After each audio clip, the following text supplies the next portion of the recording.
Hi, I'm Alex. And I'm Emma.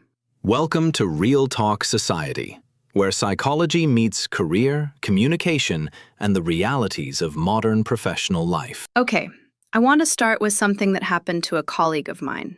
Smart person, brilliant actually.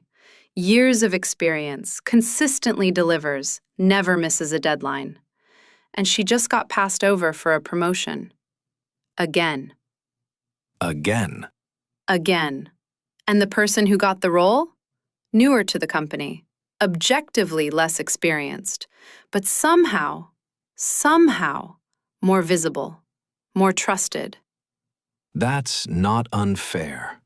That's just how authority works. And most people don't understand it. Which is exactly what we're talking about today. Because I've been thinking about this for a while now. And I think it all comes down to one psychological principle. One. Just one? Just one. And once you see it, you can't unsee it. All right, let's get into it. So let me set the stage here. We live in this culture where working hard is supposed to be the answer to everything. Put in the hours, be reliable, deliver results, and eventually, the right people will notice. Except they don't. Except they don't.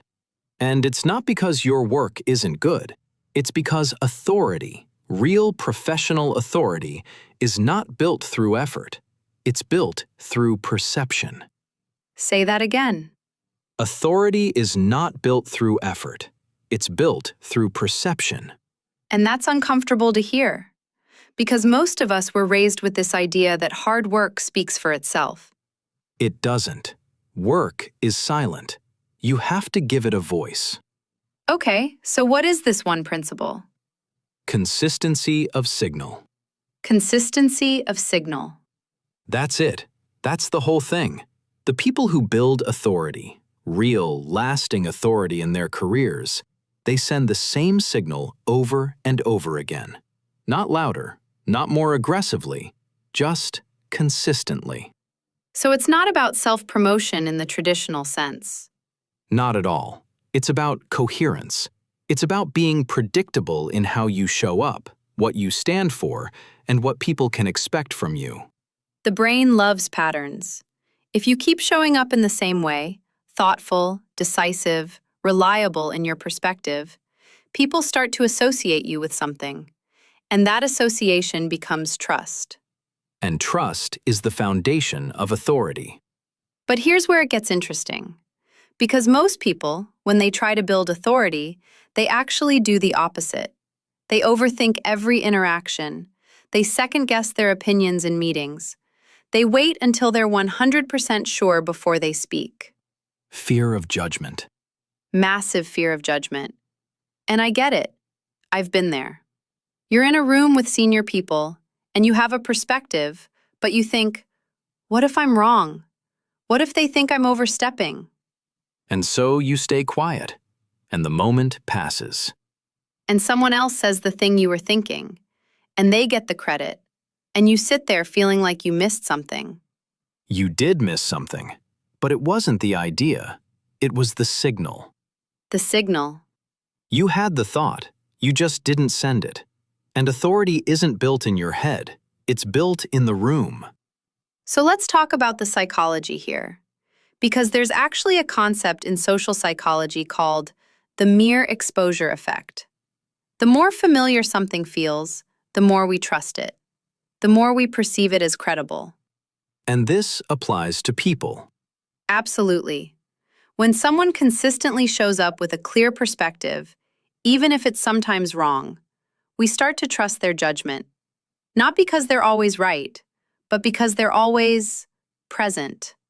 Always committed to a point of view. There's something almost counterintuitive about that. We think authority comes from being right, but it actually comes from being consistent. From being willing to have a position. Yes, a leader who says, "I'm not sure, what does everyone else think?" every single time. That person might be the most intelligent person in the room, but they're eroding their own signal. They're broadcasting uncertainty. And uncertainty is not a signal people follow. It's not. People follow clarity, even imperfect clarity. Okay, so let's make this practical. Because I think a lot of people listening right now are thinking, okay, but how? How do I build consistency of signal in a corporate environment where everything is political and messy? First thing, and this is the hardest one, you have to decide what you stand for. Not in a grand, abstract way, but professionally. What is your perspective? What do you consistently bring to the table? Your angle. Your angle. Every person who builds real authority has an angle. The person who always asks about the customer experience. The person who always brings the data. The person who always thinks about execution risk. It doesn't have to be revolutionary. It just has to be yours. And you have to bring it every time, even when it's inconvenient.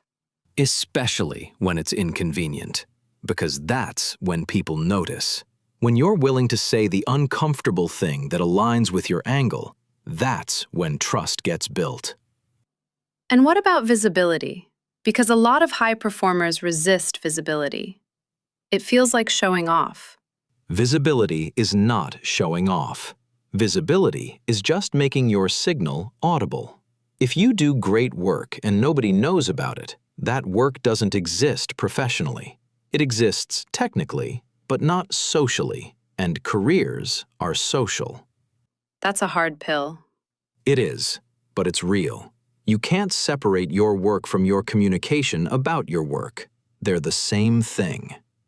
I think what I keep coming back to is this idea that authority is not something you earn once. It's something you maintain through repetition. It's like a frequency. You have to keep transmitting. And most people either never start transmitting or they transmit inconsistently. They're loud in one meeting and silent for 3 months. Which is actually worse than being consistently quiet, because inconsistency is confusing, and confusion kills trust. Confusion kills trust. That's the thing, isn't it? The fastest way to undermine your own authority is to be unpredictable. And I think a lot of people are unpredictable without knowing it. They adjust themselves based on who's in the room. They soften their perspective when the senior leader disagrees. They become a different professional, depending on the context. Chameleon behavior. Exactly. And it feels safe. It feels adaptive. But what it actually does is erase your signal. Because nobody knows who you are anymore. Nobody knows what to expect from you, and you can't build authority without predictability. I want to end on something that I think is the real challenge here. Because we've talked about the principle, we've talked about the practice, but the real obstacle is internal. Fear. Fear. The fear of being wrong. The fear of being judged. The fear of taking up space. And those fears are real. They're not irrational. In a lot of professional environments, there are real consequences for being visible and being wrong. But here's what I've seen. The people who build real authority, they're not fearless. They're just more committed to their signal than to their comfort. More committed to their signal than to their comfort. They decided that being seen clearly was worth the risk of being seen wrongly. And that decision, that single decision, changes everything. Not immediately, not overnight, but over time, consistently, that decision compounds.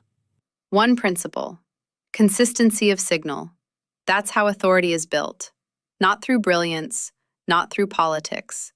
Through repetition of who you actually are. And the work of figuring out who that is, that's on you. That's Real Talk Society. If this episode made you think about how you show up, about the signal you're sending, we'd really love to know. Leave a comment. Tell us where you are in this. Are you building your signal right now? Or are you still figuring out what it is? And if you're not subscribed yet, this is your moment. New episodes every week. Real conversations, no noise. See you next time.